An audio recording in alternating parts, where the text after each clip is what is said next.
Oke, sampai juga nih saya di rumah Cimanggis yang asri, banyak dedaunan dan seperti di mana ya?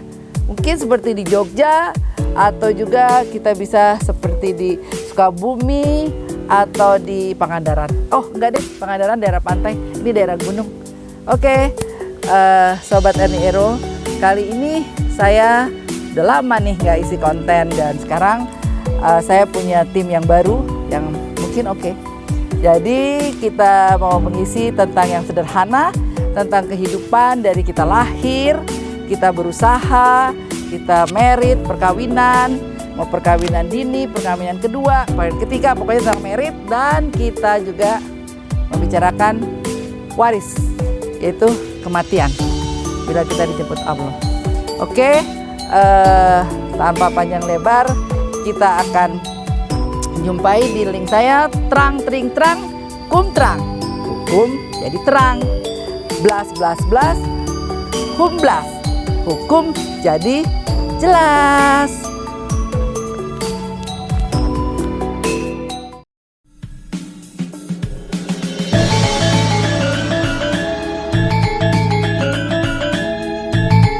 Dengan izin Allah,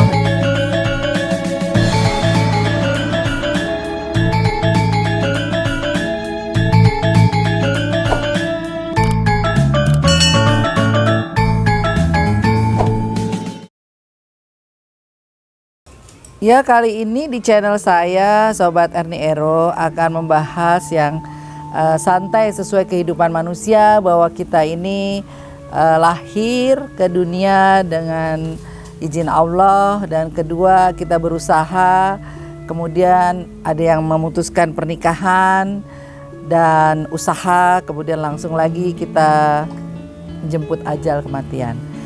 Tapi di sini kita membahas tentang kelahiran ya. Kenapa saya membahas kelahiran? Karena kita memang ke dunia ini lahir dan dilahirkan oleh orang tua kita, diberi nama, diberi asupan gizi dan segala macam. Tapi intinya begitu kita lahir, kita sebagai orang tua yang melahirkan anak tentunya harus mengizin persuratan supaya kita itu sah lahir ke bumi, bahwa kita juga ada legalitas di bumi ini walaupun kita seorang bayi merah baru lahir.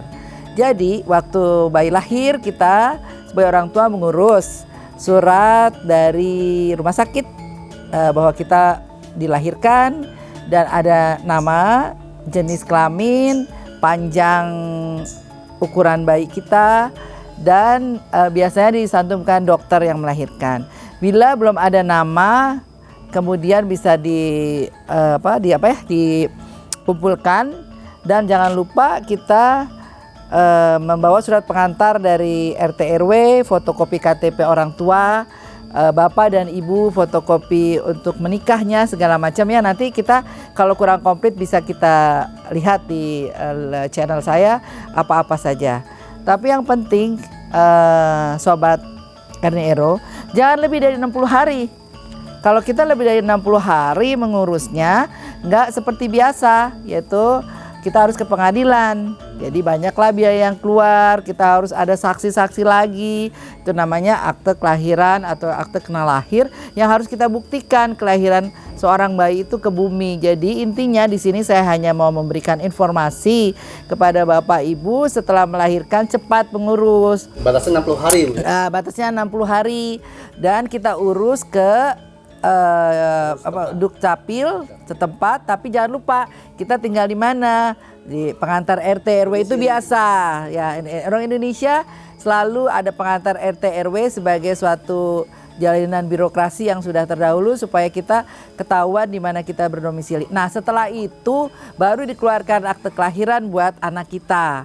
Itu jadi ibu-ibu, bapak-bapak yang milenial yang baru punya anak jangan kelupaan ya ngurus akte kena lahir, karena dengan kena lahir itu semacam KTP juga waktu dia bayi dan lahir ke bumi, karena dengan akte lahir bisa mengurus pendidikan, bisa ngurus untuk nanti kita ngurus sekolah, kita ngurus segala macam.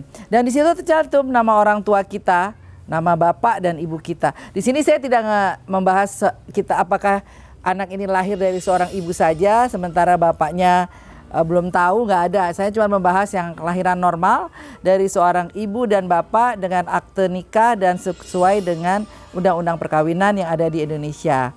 Jadi itu singkat, tapi jangan lupa ya 60 hari loh. 60 hari, bahas dari 60 hari kita harus ke pengadilan. Oke. Nah, Ibu, kalau misalnya lewat 60 hari, nah itu kan harus ke pengadilan. Iya. Untuk syarat-syarat ke pengadilan, pengajuannya seperti apa dan bagaimana, Bu? Syaratnya sih hampir sama, bahwa kita harus di rumah sakit, hanya kita harus ke pengadilan untuk mendaftar sebagai permohonan. Kan jadi ada administrasi lagi, kita datang ke pengadilan untuk permohonan. Pak, sekretaris pengadilan, saya kelupaan nih udah 60 hari. Tolong dong dicatatkan bahwa saya ini punya anak untuk bikin akte kelahiran. Nah, biasanya ada persidangan, namanya persidangan untuk meyakinkan, karena yang namanya pengadilan itu biasanya ada permohonan, ini permohonan ya, terus ada persidangan dan biasanya ada saksi-saksi. Kalau surat-suratnya sama, kita harus ada surat dari rumah sakit, identitas anak bayi itu, laki perempuan, surat nikah dari orang tua, KTP, surat pengantar, RT, RW itu semua sama.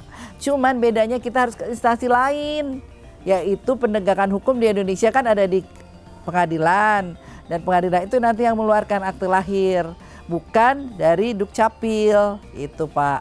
Jadi enak mana? Enak sebelum 60 hari dong. Dan ya kita tanda kutip ya, kalau udah ke pengadilan kan pasti ada biaya ekstra. Ya pastinya ada biaya ekstra, biaya ekstranya berapa ya? Silahkan kaji sendiri nanti ke pengadilan ya Pak ya, kalau mau kontennya mau lanjut. Ya saya yang formal-formal aja untuk menjelaskan yang minimalis tapi maksi hasilnya. Ya. Gitu. Nah, kalau untuk yang ingin konsultasi lebih lanjut setelah mendalam dengan Ibu Erni bisa menghubungi kemana atau gimana Bu? Wow, saya profesi saya praktisi hukum. Hari-hari saya notaris Jakarta Selatan. Kalau mau menghubungi nanti di konten saya ini jangan lupa untuk view-nya dilihat, subscribe-nya dan lonceng ya, di notifikasi loncengnya. Dan saya bisa dihubungi di nomor telepon yang nanti dikasih ya. Singkat ceritanya saya hanya berbagi, tapi kalau kurang jelas ya saya bisa berbagi yang lebih dalam. Tapi saat ini saya hanya membicarakan surat kelahiran sobat-sobat Erni Ero. Sampai ketemu di tempat yang lain.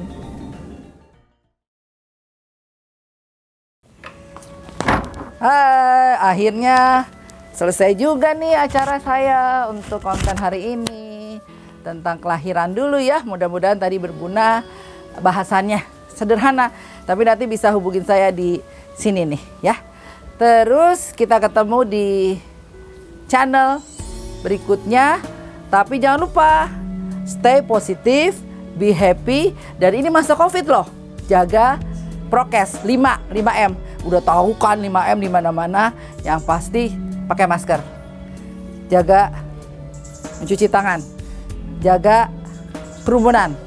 Jangan lupa like, comment, and share. Assalamualaikum.